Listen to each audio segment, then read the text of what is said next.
ನಮಸ್ಕಾರ, ನನ್ನ ಹೆಸರು ಲೋಕ್ಯ ದ್ಯೋತ ಬಿ. ನಾನು ಒಂದು ಕತೆ ಹೇಳ್ತಿದ್ದೀನಿ.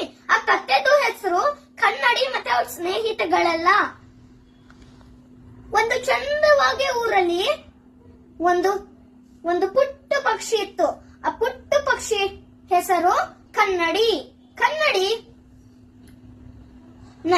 ನವೆಂಬರ್ 1ಗೆ ಹಾಡಾಡೋಣ ಅಂತ ಹೇಳ್ಬಿಟ್ಟು ಅವ್ರ ಸ್ನೇಹಿತಗಳೆಲ್ಲ ಬನ್ನಿ ಸ್ನೇಹಿತಗಳೆಲ್ಲ ಅಂತ ಕರೆದ್ರು. ಆಗ ಸ್ನೇಹಿತಗಳೆಲ್ಲ ಬಂದ್ರು. ಕನ್ನಡಿ ಹೇಳಿದ್ರು, ನಾವು ನವೆಂಬರ್ 1ಗೆ ನಾವು ಕನ್ನಡ ಹಾಡಿಗೆ ಕನ್ನಡ ರಾಜ್ಯೋತ್ಸವ ಹೇಳೋಣ ಅಂತ ಅನ್ಬಿಟ್ಟು ಅವಾಗಿಂದ ಕನ್ನಡಿ ಅವ್ರ ಸ್ನೇಹಿತಗಳೆಲ್ಲ ಹಾರ್ಕೊಂಡು ಒಂದೊಂದು ಊರ್ಗೆ ಹೋಗಿ ಒಂದೊಂದು ಹಾಡು ಹೇಳ್ತಾರೆ. ನವೆಂಬರ್ ಆಗ ಹಳ್ಳಿಯ ಜನ ನೋಡ್ಬಿಟ್ಟು ನಾವು ನಮ್ಮ ಮಕ್ಕಳಿಗೆ ಕಲ್ಸೋಣ, ನಾವು ಕನ್ನಡದಲ್ಲೇನೆ ಮಾತಾಡೋಣ,